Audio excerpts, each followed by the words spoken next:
What's up, everybody, and welcome to another episode of China Update, where I help you guys keep on top of the world's #2 economy. My name is Tony, and welcome. I hope you've had a wonderful week. For anyone who's joining us here for the first time, I work in China in an executive role, and I throw these videos together at the end of the week to tell you guys what I think are the biggest developments coming out of China, so you're on top of what's going on here. If that's something you think you might be interested in, feel free to subscribe. I release one of these a week, and it would be wonderful to have you on board. Before we jump into this week's episode, there are a couple of little things I want to talk about up front. First is it's been confirmed that Liu He, the Vice Premier of the People's Republic of China, will be leading a delegation of about 10 to the United States from Monday the 13th through to the Wednesday. It's a 3-day trip, and they're going there to sign the Phase 1 agreement. So we will know, hopefully by Wednesday, the details of the agreement. We've had a lot of releases from the American side, but the actual text has not been released yet. Once it's signed and published, we can actually look at what was really promised. So we're going to have a full analysis of the agreement next week. And one other thing, as of filming of this, the polling has finished for the Taiwanese election, the presidential elections.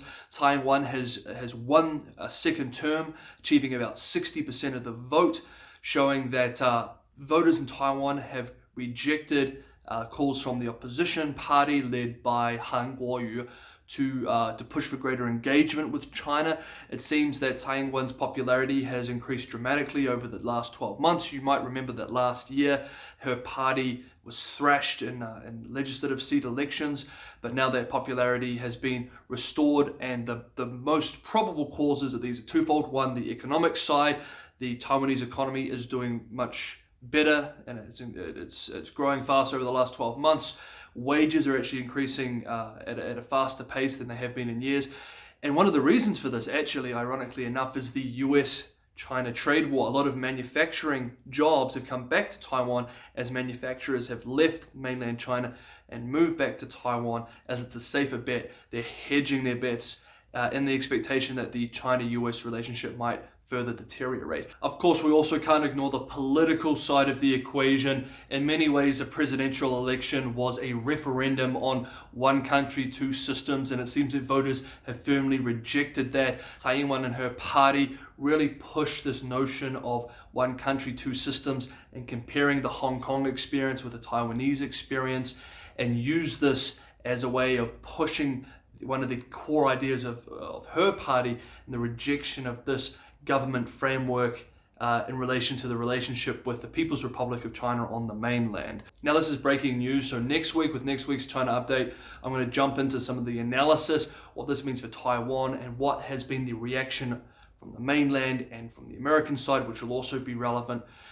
It's going to take a few days to see how Beijing crafts its message in response to this. We'll be able to see whether Beijing walks back and changes its current policy, which has basically been a pressure campaign against Taiwan, to something else. I think this is probably unlikely. I expect pressure to actually continue on Taiwan, but we will see, and I'll do an in-depth analysis next week. But for the moment, let's jump into this week's China Update. Let's get started.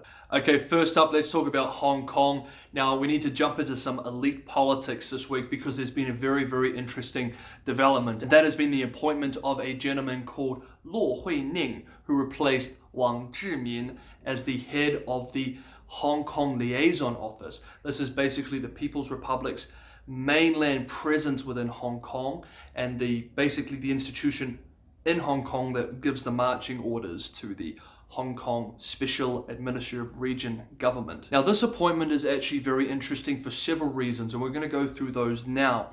One of the key ones is that this is the first time that essentially an outsider, a Hong Kong or a Macau outsider, has been placed in charge of the Hong Kong Liaison Office. Typically, Beijing places someone in that role that has some experience with dealing with Hong Kong, its unique status, its unique history, and connections with the established bureaucracy in the city, as well as the elite, the economic elite.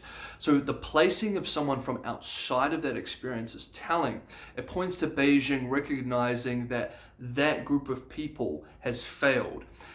What is also interesting as well is that this gentleman, Mr. Luo, is over 65. He was supposed to be in a period of semi-retirement, but it seems that the party is willing to ignore the retirement rules in this case to put him into this position, which suggests that they have a lot of trust in him to implement the sort of policy that they want to see implemented, and that they don't trust in establishment politicians or establishment bureaucrats that are connected to the elite in Hong Kong to do that job.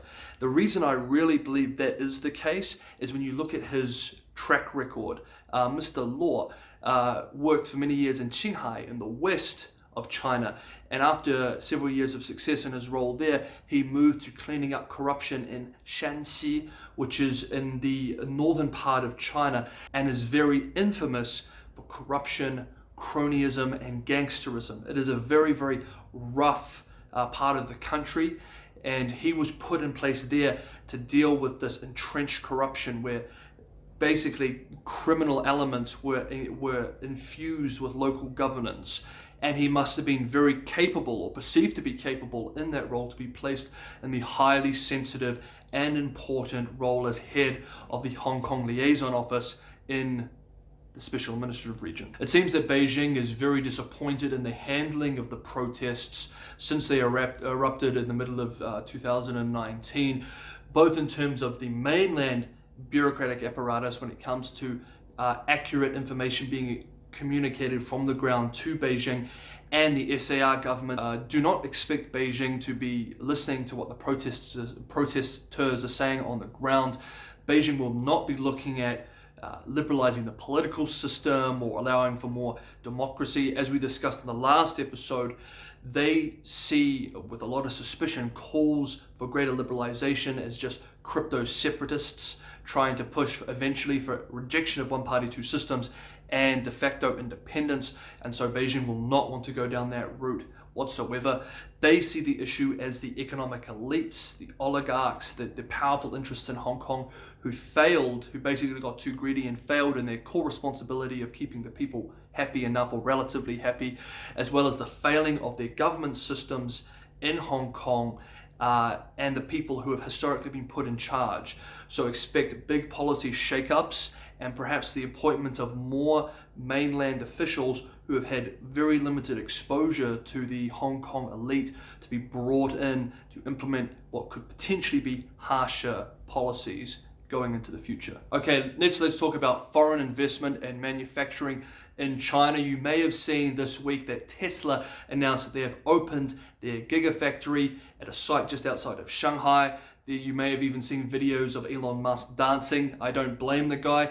The speed of development of this facility has been very impressive. In fact, in less than 1 year, this factory has been built and is now producing 300 Tesla electric vehicles per week. State media were also releasing a bunch of articles boasting about the advantages of investing and building in China and calling on foreign companies around the world to see China through this example and to invest more in the country. Now, the reason that these articles were being published may be related to the fact that 2019 saw a massive exodus of foreign companies, particularly manufacturing companies, from China, and there have been reports released just this week that suggest that this exodus of foreign companies out of China is going to continue. This exodus is not new. It's been going on for some years now. Environmental costs, the complexity of the regulatory regime, and the cost of labor have pushed some foreign investors to move their company manufacturing capacity out of China into places like Bangladesh or India or Vietnam. However, in 2019, there was an acceleration in that exodus of foreign companies. One of the key reasons was the trade war. And even though the trade war seems to be at a current halt, thanks to the so-called Phase 1 trade agreement, it seems that popular sentiment amongst investors is still that of insecurity whether this trade war is going to stop here or whether there's going to be increased agitation in the future. Of course, you have to hedge your bets in this case and split your manufacturing capacity over different markets. And that's what we continue to see going into 2020. So despite the success of the Tesla gigafactory in Shanghai, it seems that investment in China is slowing, and continues to be an exodus of foreign investment into manufacturing sectors out of China. Okay guys, the next thing we need to discuss is this mysterious viral pneumonia that has been reported in China. A few dozen people have already been affected and hospitalized. There have been reports of suspected cases as far as Singapore, and neighboring countries or places like Hong Kong, South Korea, Japan, Taiwan, Singapore, and others have already dramatically increased precautions at their airports to prevent any of these carriers from coming into the country. Now, the World Health Organization is already involved in working with the central and local governments in China to try and work out exactly what this virus is and where it's coming from. It seems that many of the victims may have caught the virus from a seafood market in Wuhan, which is the provincial capital of Hubei in central China. A very beautiful city, but the sort of city where you could see the risk of something like this virus blowing up. Wuhan is like a Hong Kong on the river. It is a massive trade port. It is highly dense. You have a lot of people packed in there. Now, the World Health Organization has said that this current outbreak is not SARS or bird flu, which is a bit of a relief, but it seems that it is quite contagious. Even though at this point it is not human to human, the timing is somewhat concerning. Just before Chinese New Year, where hundreds of millions of Chinese travel all across the country in a way that makes it very, very difficult to have any sort of quarantine mechanism in place. If this virus was to mutate in any way and to enable it to jump between humans, it would be absolutely catastrophic and would make it very difficult to localize the virus in any place. So officials are quite worried about what the potential for this virus is if it was to mutate.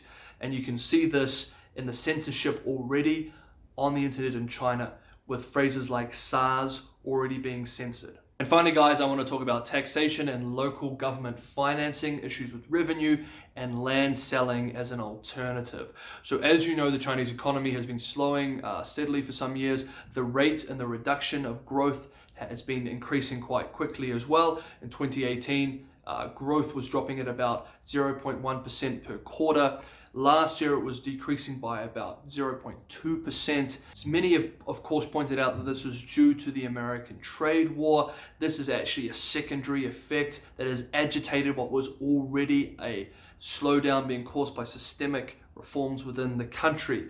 Most importantly, the attempt to move from a system or growth model that was based on credit-run growth to one that was based on productivity gains and increase in consumption. For the last few years, we've seen a deleveraging campaign, and the central government last year in 2019 pushed for tax cuts at the central and the local levels as a way to invigorate the economy and soften the slowdown in growth they were seeing due to that deleveraging and the external conditions like the trade war.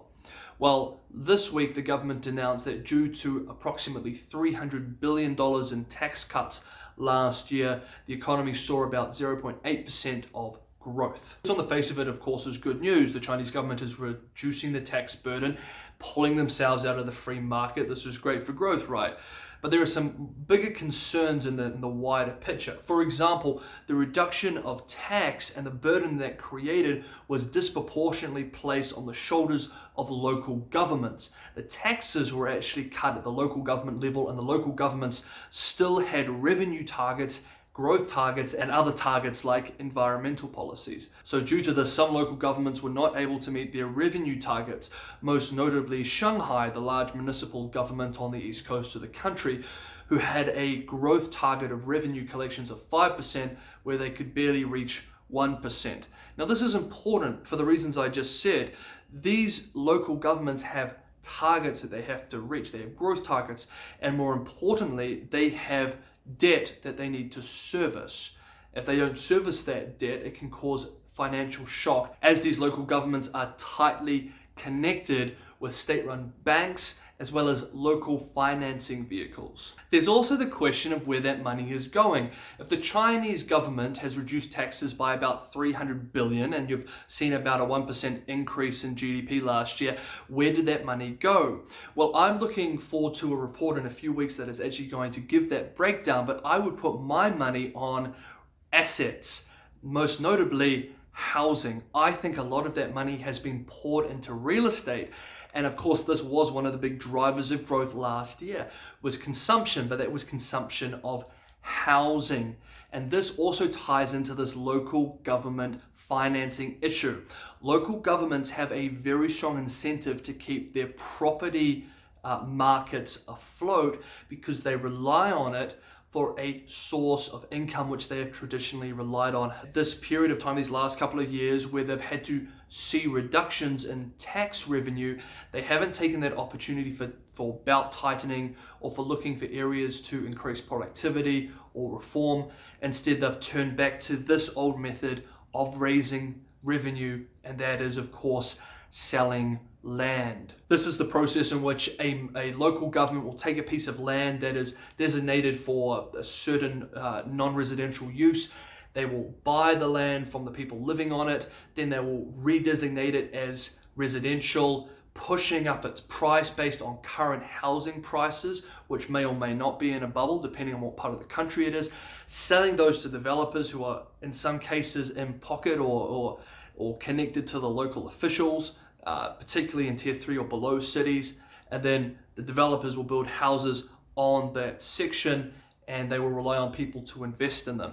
And the people have that money now, either through borrowing, through credit, and we see household debt at very, very high levels. Now, we've discussed this in previous episodes, or because of more money that has been washed into the system through quantitative easing or stimulus measures. So last year, when the local governments were forced by the central governments to reduce their revenue from a tax take through a tax cut, also saw one of the largest increases in the last few years of land sales from local governments. Land sales increased almost 20% versus 2018, resulting in about $600 billion in land sales. Relying on land sales and residential development as a form of local financing is only sustainable if you can continue to see asset appreciation. This puts a strong incentive on local governments to ensure that asset prices stay high, and this of course increases financial systemic risk. Okay guys, thank you so much for watching this week's China update. I hope you enjoyed it. If you have any questions, throw them down below. I'm more than happy to answer any questions you might have. If you have any comments on the show, the delivery, the content, any of that sort of stuff, I'd love to hear it. I'm Tony. I will see you guys next week. Happy 2020. See you next week.